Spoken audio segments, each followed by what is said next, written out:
Hi, my name is Jamal Watson, and welcome to In the Margins. Dr. Charlie Nelms, a native of the Arkansas Delta, has devoted his life to equalizing opportunities for disenfranchised people, and a senior consultant for the Association of Governing Boards, where his specialty is in HBCU governance and leadership.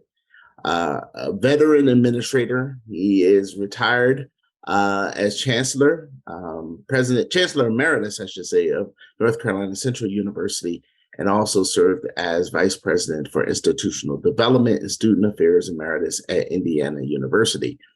In 2019, he was awarded an honorary doctorate from Indiana University. His book, From Cotton Fields to University Leadership, All Eyes on Charlie, a memoir, is what we're going to be talking about today. And that book will help fund scholarships to historically Black colleges and universities across the nation. So welcome, Dr. Nelms. Great to have you here. Thank you very much. It's always good to visit with you. And I should also say Dr. Nelms is also a blogger for diverse issues in higher education. So you definitely want to check out his monthly column where he grapples with leadership issues and other topics of relevance as well. So let's talk about From Cotton Fields to University Leadership, All Eyes on Charlie, a memoir. I read it when it first came out. I had a chance over the weekend to reread parts of it. Such a fascinating narrative about your life and your work. But I think some really just gems included in the book about leadership in general. Tell me a little bit about why you decided to write this memoir. Well, first of all, thank you for having me so much. And there are lots of reasons why I chose to write a memoir, but it really boils down to three things, really. One, I wanted to tell the story. See, my story really isn't my story alone. My story is about a village, a whole group of people, okay, who nurtured my dreams, my aspirations, who stood in the gap for me. And I wanted to make sure that I honored the legacy of those individuals. And there were people with degrees. Most of them did not have degrees. And so I wanted to honor these people by telling my story, which is really their story. So that's number one. Number two, I thought that perhaps over the course of my lengthy career in higher education and in community service, that there were parts of my story that would resonate with aspiring and current leaders, okay? And so I wanted to tell that story because too often what happens, I think, is that people, quote, make it or they achieve their aspirations and they beat their chests and say, oh, I'm here, or whatever. But unless we bring other people along, okay, unless we allow ourselves to be vulnerable and tell our complete story, then I think we really missed an opportunity.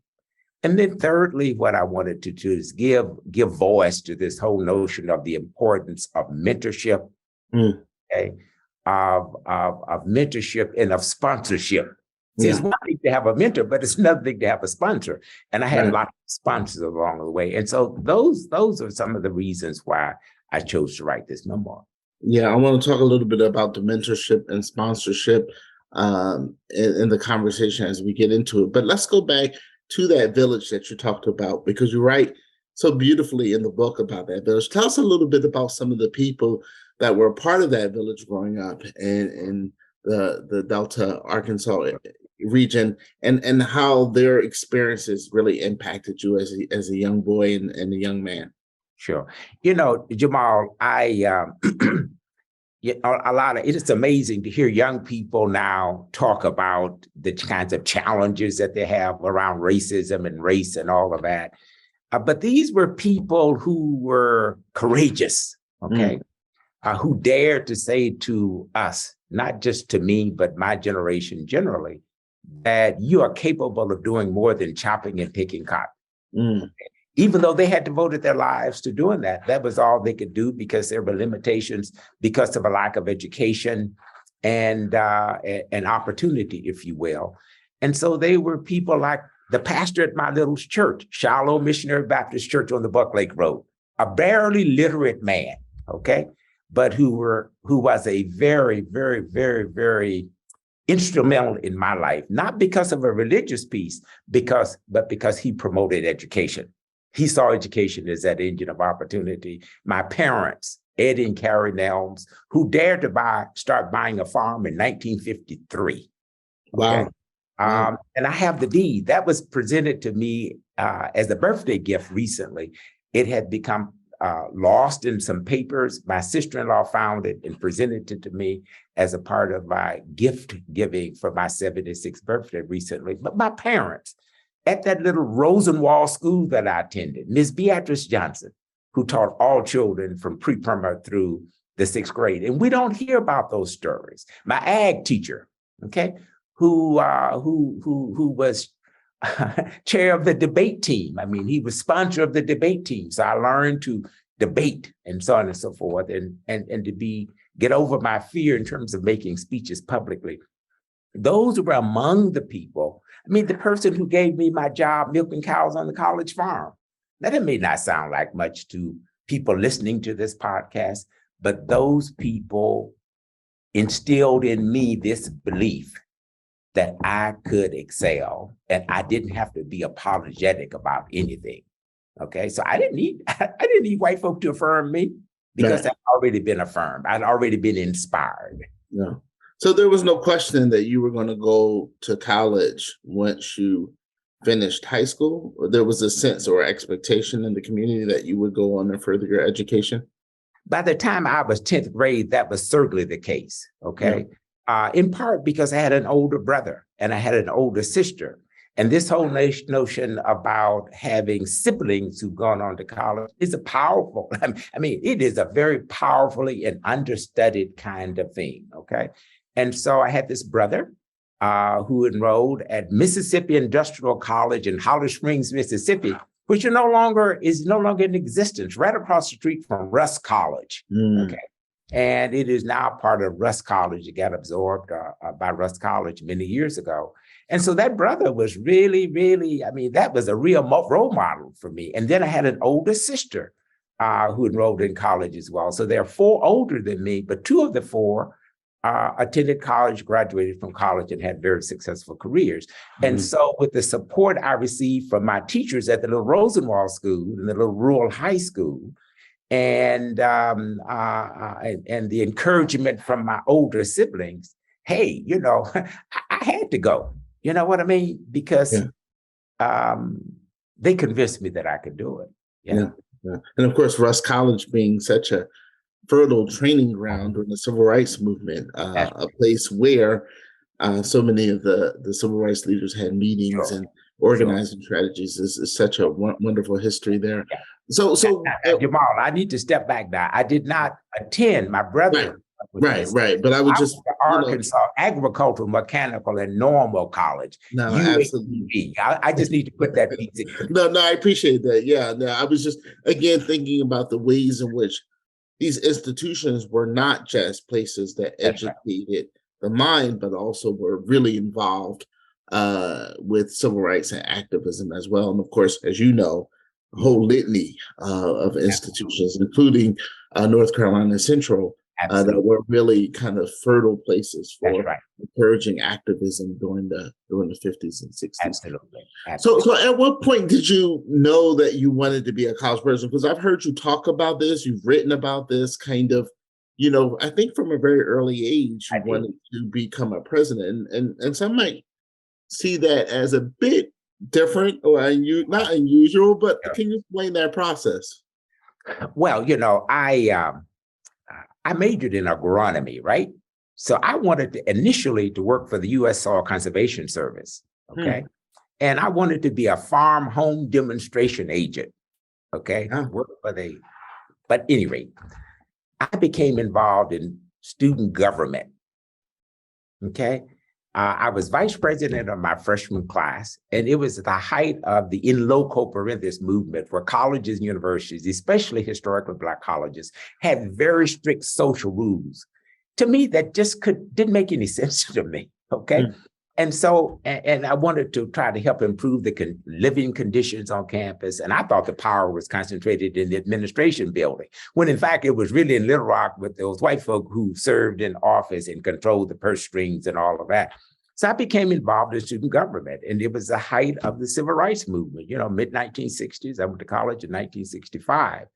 And so I had the nerve to believe that I knew more about running a college than my president. Which is, in retrospect, is really sort of ludicrous, really. But be that as it may, I had this wonderful college president by the name of Dr. Lawrence Davis Sr. I said, Prexy, I want to be a college president. I was 20 years old or so. And he looked at me, gave me a big smile, and he said, boy, you can do it. Okay. And I never forgot that kind of early encouragement that I had. And so by the time I graduated college, the Vietnam War was raging, right? And so I took a deferment. He was successful in helping me get a deferment to serve as ombudsman for student affairs. Now they would say ombudsperson, but I was ombudsman for student affairs. So I used my student government leadership experience to continue the work of trying to help the institution address those issues around quality of life for students and that kind of thing. And so that was my initial start. And it gave me a good overview of the higher education scene and that particular institution. And from there, not only did I do it once, I did it 3 times, so. No, that's fascinating for sure. And when you talk about mentorship and sponsorship, again, you've had these kind of mentors and sponsors, and you, of course, are doing that for others as well. Kind of talk to me, make the distinction, if you can, between the two, and why having sponsors is so important. Sure. So a mentor for me, a mentor is someone who is there to engage in dialogue and conversation and to nurture your dreams. Okay. Yeah. That's really important. Okay. And I want to make a distinction between a role model, a mentor, and a sponsor. Okay. So there are a lot of people we look at. They may be entertainers, they may be athletes, they may be preachers, teachers, or whatever. And we say, that's a really powerful kind of role. I'd like to be like that person. But you have no engagement, no interaction with the person at all. It's someone from a distance that you admired, whose work you admired, and so on and so forth. So role model, someone who models a kind of direction professionally, personally, that you want to pursue. A mentor is someone who's actively engaged with you. A sponsor is someone who's willing to speak your name when you're not in the room. Yeah. A sponsor is someone who's willing to get on the telephone and call and say, Jamal, I have this young person here who wants to go to graduate school. Okay. And he doesn't have the best SAT scores or GRE scores or Miller Analogy test, the LSAT scores, but the woman or the man, the person has enormous potential. I think you ought to take a chance on it. That's a sponsor. Yeah. When you're not even in the room, when you don't even make the request, the sponsor is someone who stands in the gap on your behalf. Yeah. And always looking out. Always looking out for you. Wow. That's very powerful. Yeah. Very, very powerful. And seeing the potential in you. Yes. That perhaps you may not even see in yourself, which I think is so important, right? It really is. It really is. Yeah. So talk to me a little bit. I want to get back to the book, about the process of writing this book. Obviously, it stretches across many, many years. And, when you're writing a memoir, it's an opportunity for self-reflection, for sure. And I was wondering, what was that process like for you to take a look at your body of work and your career, but not to just pontificate or write about it, but also to try to use your life as an example and encourage others as well. Yeah. So there were a number of things with that. First of all, it was a very painful write. It was painful in the sense that I had to come to grips with all of these things that happened to me growing up that I had suppressed. Around racism, okay, and discrimination, how I had to, just to be able to survive. I mean, there was a possibility of a Black man or Black person being shot or killed or, castrated or whatever, if you were an uppity Negro. Okay, so even though you had strong feelings about, you had to suppress that for the sake of survival. It didn't mean that you were afraid. It meant that you wanted to survive. Yeah. Okay. And so I had to deal with that scar tissue that had Oh, covered over. So that's what made it a very painful thing. And in fact, Jamal, I love wine. Okay.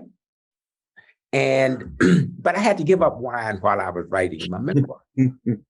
Because if I continue to consume that wine, okay, I think that I would have had some pretty serious difficulty in terms of finishing the work. But it was a painful right, but it was also an affirming writing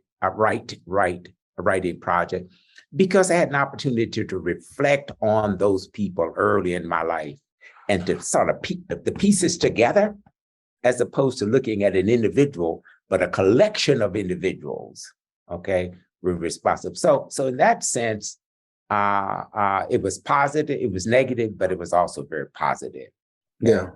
And as you talk about the sort of pain, I think we sometimes forget how traumatic that period in history was. Sure. Whether you were impacted directly or even indirectly by watching what was happening in the nation on television, of course, Dr. King and others. I just think sometimes we lose sight of how scary and how dangerous these times were. And to be a Black man during that period, I think is really important to hear from you about how you were trying to navigate all of that. Yeah. And Jamal, the other thing is that's why it is so important for us to teach all of history. Yeah. Even that part that makes us uncomfortable as the persons who live that history. Not to mention the white folk who say, you shouldn't be talking about race. Race is real. It's not something that's imaginary. Right. Okay. But anyway, that's why we need to tell that whole history, that entire history. And that's why people like you and people like me and others need to be part of that storytelling, if you will. Yeah, no, indeed, that's so important. And again, so glad that you put to paper your experience, which I think will serve as a testament to so many others. Talk to me once you finally became a chancellor, a president, and obviously that path, that career trajectory. There was a lot of work that went into it, but I was wondering, sort of, what was the experience like for you, and thinking back to your sort of first presidency, and what do you wish you knew then that you didn't know, and again, what lessons did you learn, and then how did you take those lessons and to build on them for the next journey and the next journey after that? Yeah, first of all, to become a college president at 30 years of age, at 39 years of age, I mean, was quite an accomplishment for anyone of any ethnicity or gender. But my sponsor, again, John Ryan, looked at my credentials as he had looked at my predecessor's credentials and said, hey, there's a great deal of similarity between these people. And if they could do it, Charlie Nelms can do it. And so he appointed me to the whitest, the least diverse, the smallest, the youngest of all of Indiana University campuses, and gave me a charge of helping the institution become a comprehensive, fully accredited 4-year institution. Okay. And not only did he give me that charge, but he gave me the support that I needed to make that happen. And so it was a moment of celebration, if you will, although short-lived in some ways, for me, for my family, for all of those people who had supported me along the way. And many of them at that time were very much alive and still working. And so it was a moment of joy, exhilaration, if you will. But there were some real issues, okay, in higher education, as there are today. And so the lack of resources, a big issue. The lack of full acceptance and acknowledgement on the part of an all-white faculty that this Black man with this beard and big afro could really do the job. Okay, so that was a real challenge. Okay, but there were people in the community, Black and white, who surrounded me, who embraced me. And we're going to make sure we can't afford for this person to fail, because if he fails, it's a commentary about us.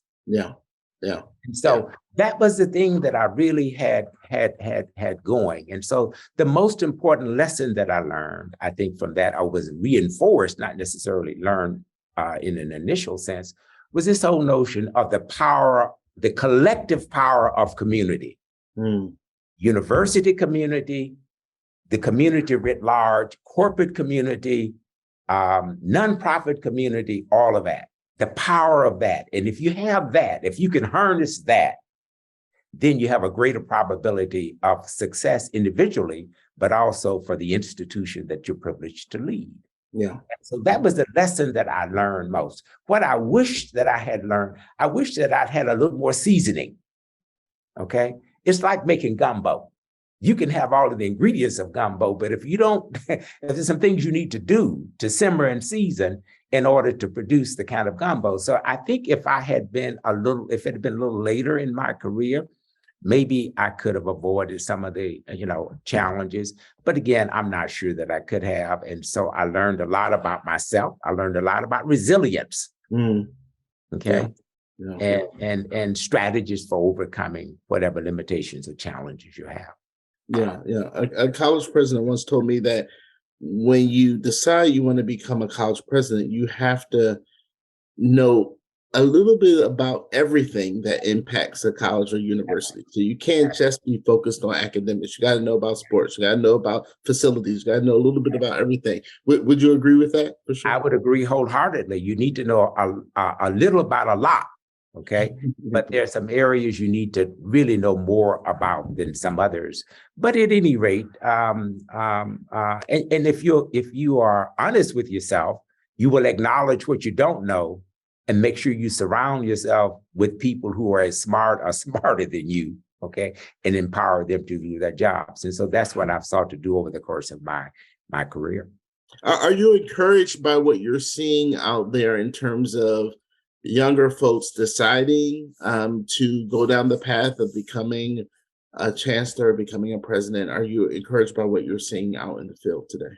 Oh, I'm very much encouraged by it. And primarily because, one of the reasons I'm encouraged by it is not just because of the opportunities for those individuals, but because of the fact that higher education is increasingly diverse. And what we need is a more diverse array of people leading institutions, not only as presidents and chancellors, but as vice presidents, as provosts, as deans, the entire, range of positions. We need people in those positions of leadership. So I'm encouraged by what I'm seeing.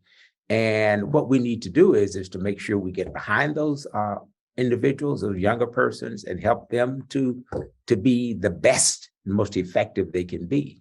Okay, for all our sake. Yeah, and this, of course, is an exciting time for HBCUs, and I know that's HBCUs is something you feel very passionate about and very committed to. What's your sense of where we are in terms of, we know that enrollment is up at many of our institutions. Can you talk a little bit about that?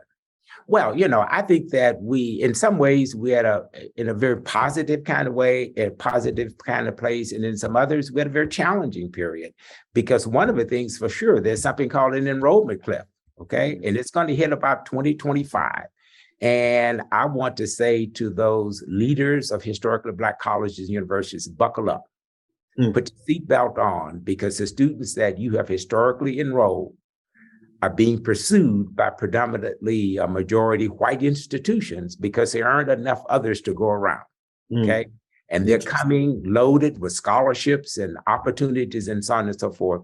And the competition will become increasingly between you and PWIs, okay, and less so between HBCUs. Therefore, excellence and equity must continue and be re-emphasized as the point of focus for historically Black colleges and universities. We have demonstrated the ability of HBCUs to compete, their students to compete.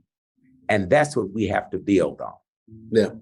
And that includes in the recruitment and marketing efforts. You can't sort of just sit back and just say, oh, we're going to get the students because of our name and our brand. As you point out, many other PWIs are being aggressive in going after those same students in ways.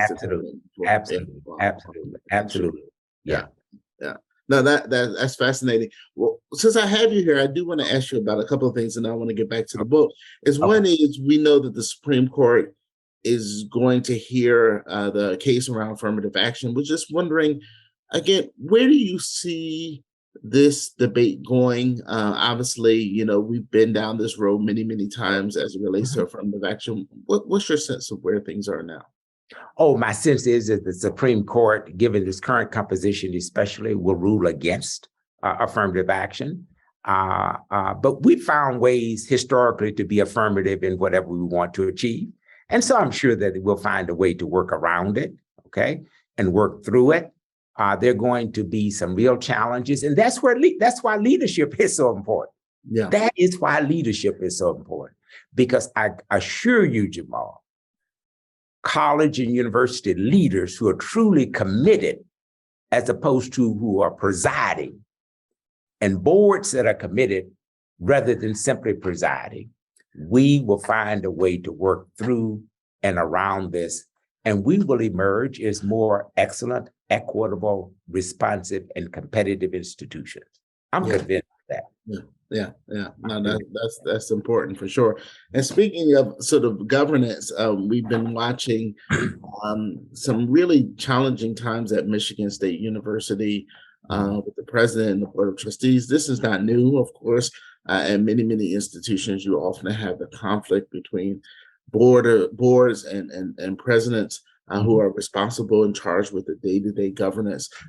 This is an issue, isn't it? I mean, how do we figure this thing out? Where again, folks understand if you're on the board, you have a particular role. If you're a faculty, you have a particular role. If you're a president, you have a particular role. Sure. So it is we at a very challenging period in the history of higher education, and that is why I think it is really important for people to vote. Okay. It does matter who's in the state legislature. It matters who's in the governor's office. Okay, it matters who's at the U.S. Department of Education, so on and so forth. And so this governance issue is akin to what I call driving the wrong way in the wrong lane. Okay, we have lanes on highways for reasons. Yeah, we have a set of responsibilities that are assigned for different entities for a reason. Okay. And it is really important that before people are appointed to a board, is that there is a really serious conversation about the why you're on the board, right? Okay, and how best to fulfill your fiduciary responsibilities as a board member. Okay, and I think the Association of Governing Boards has done a good job of focusing on that. So it is something, not only, one of the differences now, I think, Jamal, is that with the advent of social media and other forms of media, many of these things are better known now than they used to be, but I'm not sure they're that new, okay? Yeah. Because we've had boards inappropriately engaged in the affairs of universities for a long time. I don't see it changing dramatically immediately. But I think through education, okay, and a proper vetting of people before they're placed on boards, I'm convinced that we can end up in a better place. Yeah. That continuing education is really important. Yeah. Speaking of social media, you found a way to fully engage in this platform as well, which I think has been really great in terms of, again, getting your message out and the work that you're doing. But one of the things that you do very intentional, and I love it, and whenever I see it, I try to share it, is you have the calling all leaders kind of message that you put on social media, where you give kind of tips or words of encouragement, as I like to think about it, to those who are in the leadership space or looking to aspire to be in the leadership space. Talk a little bit about how that came about, because I think it's very powerful, and I think your next book should take a composition of all of those and put them together. And I think it'd be a nice motivational book for sure, because I'm not seeing that out there a lot. Well, thank you so very much. And so one of the things that I tried to do is I used to run, I walk a lot now, long periods, and I have these reflective kind of moments. And I come up with these thoughts that can be expressed in a few words. And I try to put them there as a means of encouraging people. For example, leadership uh, is an opportunity for service, not personal aggrandizement. Okay, I really believe that. Now, someone else probably said the same thing. Okay, on your leadership for journey, don't forget to remember that your primary role is to empower and enhance the opportunities for others. And if you get in and if you close the door, you become the guard on the door. Now, you may have achieved your objective, but that's not true for other people. So I try to come up with these tidbits, okay, that will encourage people, okay, and affirm the path that they're on and that kind of thing. And I'm happy to say that I get a positive response for the most part from it. Yeah. No, it's great. And like I said, whenever I see it, I like to share it because, again, I think sometimes when we're in this space, we need to step back and be reflective and think about, again, is this about a larger cause? And to also check ourselves to make sure that our ego, right, is not getting in the way. Absolutely. That can be tough. So, I hear a lot of people talk about, I'm the first, so-and-so is the first. It doesn't matter, hill or bean, whether you're the first. The question is there a second, or third, or fourth? Okay. Right. What do you do to make sure there are successors, not the first immediately after you? But someone once said that we should all live our lives in such a way that our children can tell our children's children that we not only stood for something, but we worked to make it happen. And so that's what it's really all about. How many people do you enable? Yeah. And if you're the only one enabled by your aspirations and your leadership and your service. Yeah. No doubt about that. Yeah. From cotton fields to university leadership, all eyes on Charlie, a memoir. What do you want folks to take away from this book? And again, I would encourage you all to go get a copy. Again, From Cotton Fields to University Leadership, all eyes on Charlie, a memoir. It's published by Indiana University Press. It's published by Indiana University Press. Absolutely. And I would encourage everyone, again, to get this. I think this is great reading for graduate students, those who are interested. I think is good reading for junior faculty, senior faculty. It's also good reading, I think, for folks outside of the academy who kind of want to understand, your journey and also what it means to kind of grow up in this kind of segregated South and to grapple with some of the issues that so many Black folks have had to deal with. So I think there, is something here for everyone. But tell me a little bit about what you want folks to get from this. Well, thank you very much. Thank you, Jamal. And I hope people will buy the book because all of the royalties support scholarships for students at historically Black colleges. Wow, that's huge. I've never accepted a penny from the sale of either of my 3 books. And so I'm pleased with that. But here's what here are among the things that I want people to gain from it. And one is that you're more than your position. If you're a college president or a chancellor, you're more than a chancellor or president. Behind all of that, there's this live human breathing organism whose calling is higher than being president. And that higher calling is to impact the lives of people. And I really believe that. Okay. So that's one thing. The second thing is, I hope that people will leave with this notion, I can change the world. I can change the world. And the way I change the world is not by creating something big necessarily, but by empowering and enabling people who have aspirations, okay, for the uplift of humankind. Now, I made this sound lofty and all of that kind of thing, but I just want people to believe, okay, and use this concrete example of what is possible. That's just that simple. Yeah. No, well said. And again, we have to have hope in the future for sure, because as we kind of move through these spaces, sometimes it seems very challenging. But again, I think one of the things I got from your book was this sense of hope that never wavered, even as you were faced with these kind of difficult and challenging moments, right? And again, that's where we lean on the village that you talked about earlier, right? Absolutely. Jamal, I want to say this as we close, and that is that one of the things that I said write about in the book is that we had everything we needed to succeed. We had hope. Yeah. We had hope.